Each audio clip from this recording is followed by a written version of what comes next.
Good morning, children. We are starting a new chapter, that is chapter 3, metals and non-metals.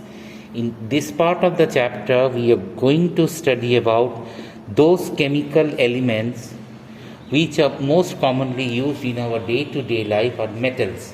You might be very much familiar that we use various metals like iron, zinc, gold, platinum, silver, right? These metals are used. You might be also using metals like stainless steel. You might be using alloys like brass and bronze. So what we encounter here is that these are certain elements which are such that they are called as metals. Now, elements are classified under two basic categories, that is metals and non-metals. So metals are the elements that conduct heat and electricity and are malleable and ductile. Metals are also lustrous, shiny, strong, heavy and sonorous. Okay, some of the examples of metals that you encounter, I have told you just now. Iron. See here they have shown you diagram of iron nails. We have seen pipes made up of copper metal. You have seen copper vats. You might have seen the cup, this is made up of silver. You might have seen bangles and ornaments made up of gold. So all these actually are very familiar, and you might have seen, you might have used metals like iron, aluminium, copper, silver, gold, platinum, zinc, tin, lead, mercury, etc. Okay.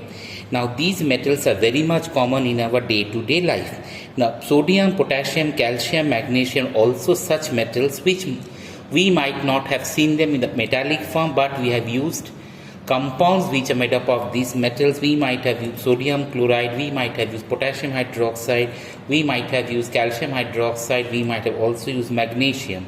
Now one important thing that should very much familiar with us is that a majority of these known elements are metals. All the metals are solid except that of mercury, which is a liquid metal. So in your copy just make a heading. There are various metals like mercury which are actually liquid metal. And this liquid metal is very much important for our day-to-day use. Now another important property of metals is that metals are those elements which are electropositive in nature, that is they form positive ions, that is they form cations. Okay, and metals are the elements except hydrogen which form positive ion simply by losing the electrons or donation of the electrons. On the other hand, aluminium is a metal which form positively charged aluminium ion by losing electrons. In fact, metals are known as electropositive element because they form positive ion simply by loss of electrons. So metals form positive ion simply by loss of the electrons. Okay, these are some of the characteristic features of metals. Now, metals are widely used in our daily life for a large number of purposes. The cooking utensils that we encounter, cooking utensils, they are made up of metals. At home you might have seen the utensils that are used to cook our food, they are made up of metal. Metals are also widely used for a number of purposes: electrical fans, sewing machine, cars, buses, trucks, trains, ships and aeroplanes. All are made up of metals or a mixture of the metals called as alloys. In fact, list of articles made up of metals which we use in our daily life is unending. Metals are very important for the national economy for every country. They are very important for the national economy of every country. That is one of the important uses of metals. The most abundant metal in the earth's crust is aluminium. So just mark it down. The most abundant metal in the earth's crust is aluminium, which constitutes about 7% of the earth's crust. The second most abundant metal in the earth's crust is iron, which constitutes about 4% of the earth's crust. The major metals in the earth's crust is in the decreasing order of the abundance are: maximum is aluminium, then we have iron, after that we have calcium, then we have strontium, after that we have potassium and magnesium. So I'm repeating once again, the most abundant metal is aluminium, after that the next abundant is iron, then calcium, then sodium, then potassium, and ultimately we get certain amounts called as magnesium. These are the metals in the decreasing order of their abundance. Now we will make a look on non-metals. Non-metals are the elements that do not conduct heat and electricity and are neither malleable nor they are ductile. They are generally brittle. Non-metals are not lustrous, they have dull appearance. So just remember the characteristic features of metals I have told you. The metals are shiny and lustrous, metals are ductile, metals are malleable, metals are having a sonorous sound. But in this case what we see, the non-metals have characteristics which are totally separate from the metals. That is, they have characteristics like non-lustrous, non-shiny, they are non-malleable, they are non-ductile. All these are the characteristics of non-metals. Some of the examples of non-metals are carbon, sulfur, phosphorus, silicon, hydrogen, oxygen, nitrogen, chlorine, bromine, iodine, helium, neon, argon. Neon argon actually comes under the inert gases. So here you could see the diagram of carbon. Carbon you have seen coal, carbon you have seen carbon dust, all of them are black and non-shiny. Now sulfur forms yellow shaped structures, and chlorine gas is a greenish yellow gas. Now, apart from some other characteristic features of non-metals are that non-metals are generally form electronegative ions, or they will form anions, okay? And as they form electronegative ions simply by gaining or accepting electrons, okay? For example, oxygen is a non-metal which forms negatively charged oxide by gaining electrons. In fact, non-metals are known as electronegative element because they form negative ions simply by the gaining of electrons. Okay, non-metals are known as electronegative elements because they can form negative ions simply by gaining of electrons. So just remember, metals form electropositive elements and non-metals form electronegative elements. Okay, these are the characteristics of metals and non-metals. Okay, another important point we should know that though non-metals are small in number of compared to metals, but they play a very important role in our day-to-day life. So just remember, non-metals are small in number as compared to metals, but they play a very important role in our day-to-day life. In fact, life would not have been possible without the presence of non-metals. So non-metals play a vital role. One example of non-metal is actually carbon. Carbon is such a non-metal which is a important essential ingredient for both the plant world as well as the animal world. So this is because carbon compounds like protein, fat, carbohydrate, vitamins, enzymes, etc. are essential for the growth and development of living organisms. Another non-metal we get is oxygen. So oxygen is also essential ingredient because without oxygen we cannot survive, or our survival would be at stake. Is this part now clear?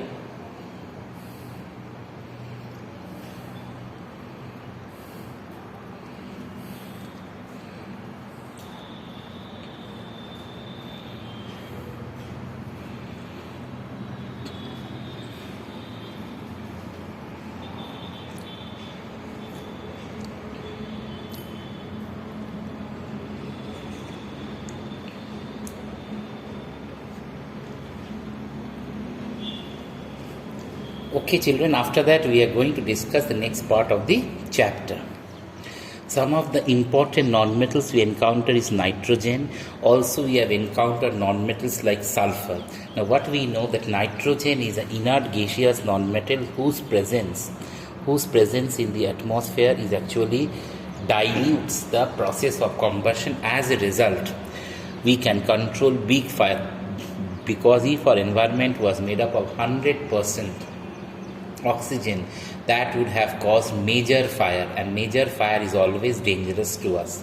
Now, another important non-metal we have in the Earth's crust is oxygen. Oxygen is essential for our survival, and the most abundant among the Earth's crust is oxygen, right? So always remember, the properties of non-metals are always opposite, or I should say it is the reverse property of that of the metal. So always remember, non-metals have the property which is totally the reverse or opposite to that of the metal. After that we are going to discuss the physical properties of metals. The first property, we know that metals are malleable. That is, metals can be beaten into thin sheets with a hammer. So just write it down. The definition of malleability, that is, it is the property by virtue of which a metal can be changed into fine sheets. So just write it down. It is the property by virtue of which a metal can be changed into fine sheets. So malleability, just write, it is the property by virtue of which a metal can be changed into fine sheet. This property is called as malleability. So the property of a metal changing into fine sheets is called as malleability. Another important property we know is that gold, platinum, aluminium, they can always be changed into very fine sheets. You might have seen at your home aluminium sheets. Okay, how is the aluminium sheet being made? We take a small amount of aluminium, go on hammering until it changes into very fine sheets. So this property which allows the metal to be hammered into thin sheet is called as malleability. So it is the property by virtue of which a metal can be changed into fine sheet is called as malleability.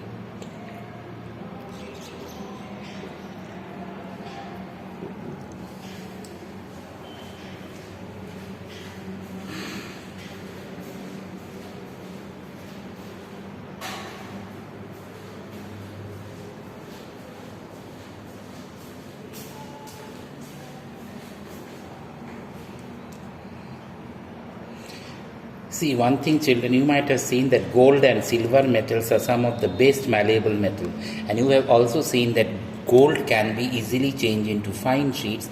Aluminium foils are used for packing food items like biscuit, chocolates, medicine, cigarettes, etc. Milk bottle caps are also made of aluminium foils. Aluminium sheets are used for making cooking utensils. Copper metal is also highly malleable, so copper sheets are used to make utensils and other containers. Iron is also quite malleable and which can be hammered to form very thin sheets. These iron sheets are used to make boxes, buckets, drums, water tanks, etc. So these are the characteristics by which I can say a metal can be changed into fine sheets. But remember, a non-metal does not show the property of malleability, because non-metals cannot be changed into fine sheets because they are fragile, and when you beat it they will break. You might have seen coal. Coal is a non-metal because it's made up of carbon. When you hammer coal, what happens? The coal changes into a powdery dust. Okay, so I can say that this type of property is that these non-metals cannot be changed into fine sheets. After that, we are going to discuss the next property, that is called ductility. So ductility means metals can be changed into fine wires. In your copy, if you want to write down definition, just write it down. It is the property by virtue of which a metal can be changed into fine wires. Just write it down. It is the property by virtue of which a metal can be changed into fine wires. It is the property by virtue of which a metal can be changed into fine wires. That is called as ductility. So metals such as copper, aluminium, magnesium, iron are available in the form of wires. The property which allows the metals to be changed into fine wires is called ductility. So the property by which I had told you that the metal can be changed into very fine wire is called as ductility. Gold is the most ductile metal. So just remember, gold shows the maximum ductility. As a result, what we know that 1 gram of gold can be drawn into thin wire of 2 kilometers long. So just remember, if I have 1 gram of gold, that can be changed into fine wires whose length can be equal to 2 kilometers. Silver is also among one of the best ductile metal. Copper and aluminium metals are also very ductile, and they can be drawn into thin copper wires and aluminium wires, which are used as electric wires. Iron and magnesium tungsten metals are also quite ductile and can be drawn into thin wires. Iron wires are used for making wire gauges. Magnesium wires are used in science experiments in laboratory, and these thin wires of tungsten metal are used for making filaments of electric bulbs. You know the electric bulb filament made of tungsten. How they make this filament? They simply take this metal tungsten, which can be changed into a very fine wire, and this property of changing a metal into a very fine wire is called as ductility, and tungsten show this property. So tungsten filaments are used in bulbs. After that, next property we have is that metals are very good conductors of heat. Another important property of metal is that metals are excellent conductors of heat. By saying that metals are very good conductors of heat, now what we know that metals are very good conductors of electricity, and you should know silver metal is the best conductor of heat. right? And the cooking utensils, the water boilers, etc. are usually made up of copper or aluminium metal because they are very good conductors of heat. The poorest conductor of heat among the metal is lead. So lead is a very poor conductor.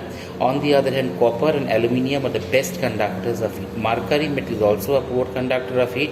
We will now describe how a metal conducts heat. See, metals conduct heat by the process of, tell me, conduction. So conduction is the method by which metals they conduct heat. Okay. Now here is an experiment. By this experiment you can understand the difference in the conductivity of different types of metals. See, here we have taken aluminium rod.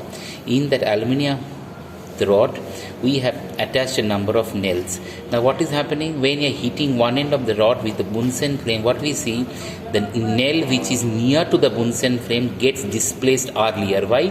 Because this part of the metal gets heated up, it becomes hot, it passes the heat to the next part of the metal, next part of the metal passes heat to the other part. In this way, one after the other, the whole metal rod gets heated up. When the whole metal rod gets heated up, it indicates that metals are very good conductors of heat. That is, metals actually passes the heat by the process of conduction. Okay children, that was all for the day. Thank you.